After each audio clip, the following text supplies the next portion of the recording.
actress Marissa Bodie addresses comments about her character in Wicked, and the Department of Labor looks to get rid of sub-minimum wages for disabled workers. This and more on this episode of the Disability News Report.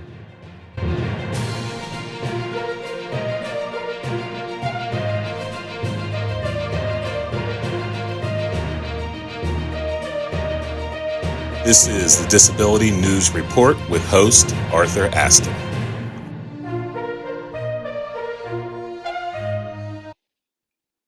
Perhaps the most anticipated movie of 2024, the film adaptation of the Broadway show Wicked premiered in movie theaters in November. As of December 1st, the movie has made $385 million worldwide. It is also the biggest grossing movie based on a Broadway musical in the United States. The movie is also making news for authentically casting actress Marissa Bodie as the character Nessa Rose. Marissa plays Nessa Rose, who is the younger sister of the main character, Elphaba, in the film. Nessa Rose is a wheelchair user, and in real life, Marissa is a wheelchair user as well as a result of a car accident when she was 11 years old. Without spoiling too much of the movie plot, when you ask fans of the Broadway show and now fans of the movie, or if you come across one of the many reviews that are on the internet about the character of Nessa Rose, she is one of the characters that always receives mixed reviews.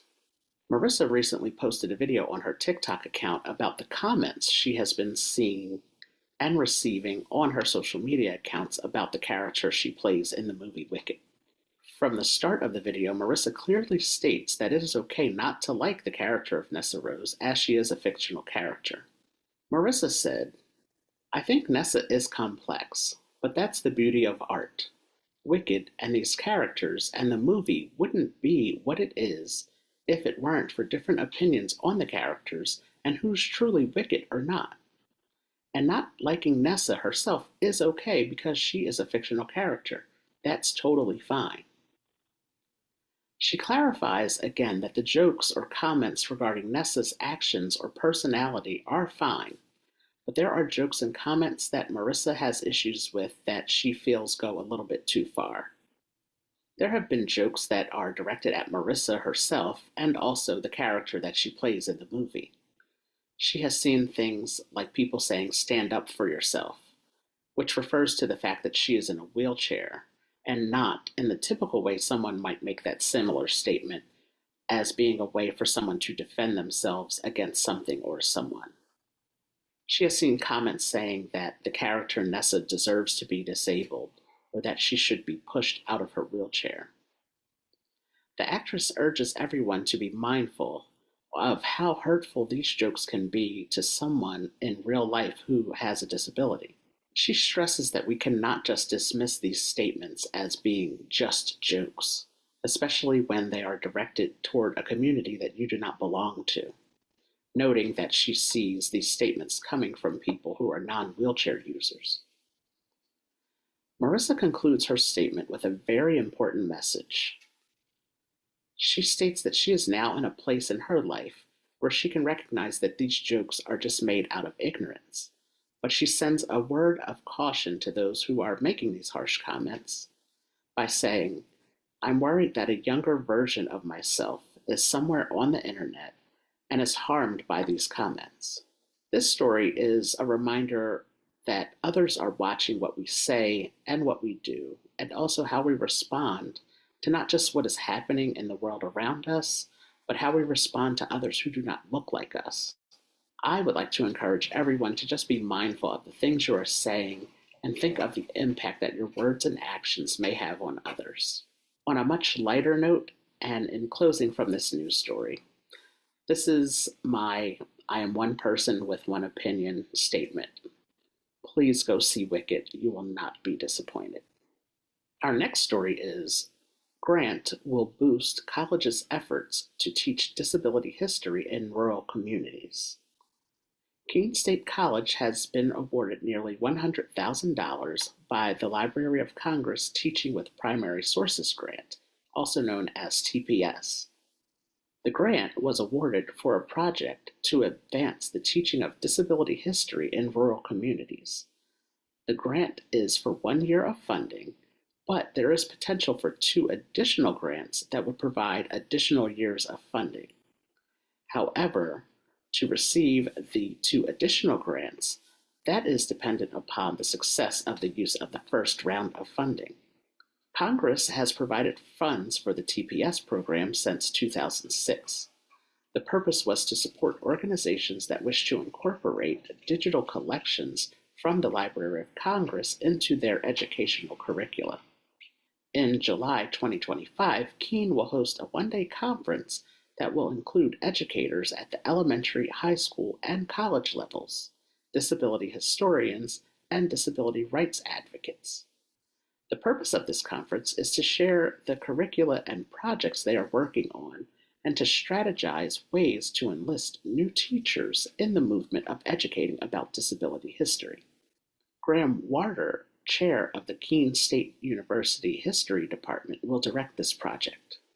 Warder has been active in disability history beginning in the year 2000 as a cataloger and acquisitions director of the all-digital Disability History Museum. He also served as lead historian in developing the nation's most comprehensive K-12 disability history curriculum, Reform to Equal Rights, published online by the Emerging America program of the Collaborative for Educational Services. Local teachers will be engaged to develop a series of guides to conduct research on disability history in middle and high school classrooms. Topics within these guides will include experiences of people with disabilities from different socioeconomic areas in New Hampshire, Iowa, and Texas, disabled veterans, almshouses, poor farms, county homes, centers for independent living, schools for deaf, blind, and deaf-blind students, students with intellectual disabilities, asylums, and the history of the disability rights movement are all topics that will be explored. It is exciting that Keene has received this grant and will be using it to bring more education about the disability rights movement and disability history to the rural communities in their area.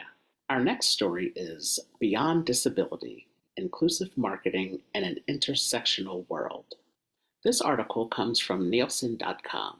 Nielsen is an audience measurement firm. December 3rd was International Day of Persons with Disability. People with disabilities are often left out of conversations when it comes to diversity in the workplace. It is no surprise that this is also true when it comes to diverse practices and representations in marketing. In this article by Nielsen, the author encourages brands to be mindful in the many ways that an individual's identities can often intersect. For example, how one's race, gender, sexual orientation, socioeconomic status, and disability diagnosis can have an impact on their purchasing habits and preferences. Disabled individuals make up 26% of the United States population, but represented only 5.9% of the time on TV screens in 2024, which is down from 6.8% last year. Based on additional data that has been collected between the first quarter and third quarter of 2024, people of color with any disability were only represented 1.6% on TV. Among people with disabilities, 52% wish for more representation of their identity group on television, with 50% feeling that their identity is often misrepresented. This graphic shows the percentage of survey participants who said they would stop buying from brands they felt did not value their disability community. Including members of the disability community can have a powerful impact on the economy of the United States. Those in the disability community living in the United States earned an estimated $490 billion each year. A recent study revealed that 70% reported experiencing ads that do not feel relevant to them, and 37% are likely to ignore ads that don't reflect their identity group. This article uses the example of how curb cutouts on sidewalks not only benefit wheelchair users, but they can also benefit parents with strollers, bicyclists, and delivery workers. The same can be applied to being inclusive in media marketing practices like using closed captioning. This accessibility feature of closed captioning is utilized by those outside of the deaf community as well. According to a 2023 study on attitudes on representation, results showed that 58% of all people use subtitles. Of those, 38% find that it improves their comprehension of the content, and 26% use it to enjoy shows in different languages. Nielsen recommends the following to brands who wish to increase their engagement among those in the disability community. Invest in authentic representation.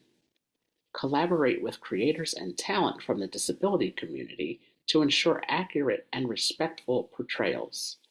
Leverage intersectional data.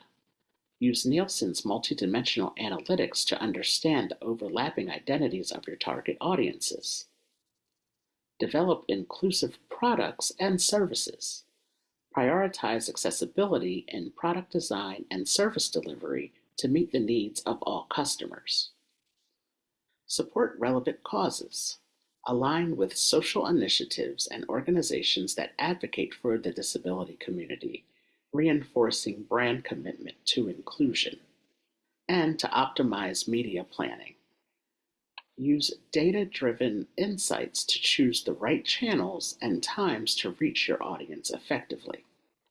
As mentioned in the first story in this episode about the movie Wicked, where they cast an actress to play a wheelchair user in a movie, and the actress is also a wheelchair user in her real life, it is so important that authentic representation is present on our TV screens, in our movie theaters.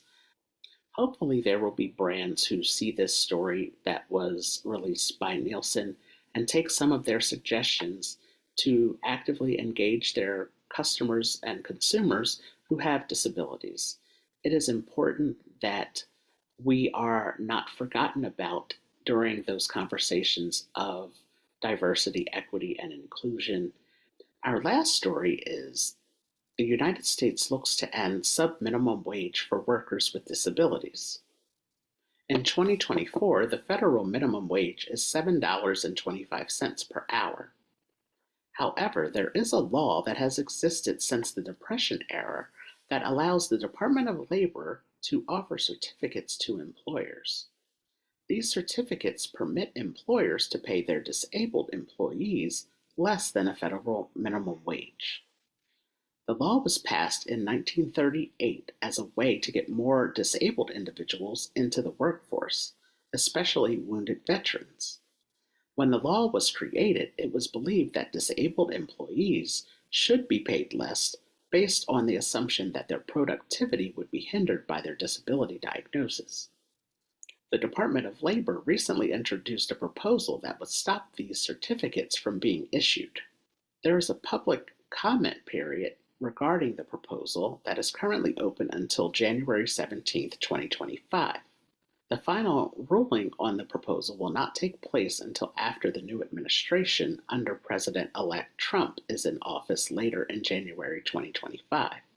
This is important because, according to the Department of Labor, last month, that is November 2024, it was reported that there are currently 37,000 disabled workers in 37 states who are paid less than half of the minimum wage, and some are even paid less than that. Some disabled workers under the certificate program are paid as low as 25 cents an hour. Some moves have already been made to get rid of the certificate program. There are 12 states and the District of Columbia who have already banned the subminimum wage pay for disabled employees.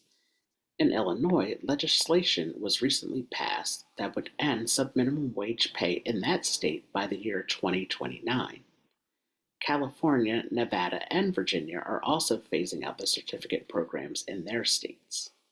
Having laws like the certificate program are very unfair to those in the disability community, as they should not be paid less just because of their diagnosis. They are doing work just like everyone else and deserve to be paid at least what the federal minimum wage is. It is a great thing that it is being considered to ban this certificate program, and hopefully it will successfully pass. We will provide an update on a future episode of the Disability News Report. This has been the Disability News Report. Thanks for watching.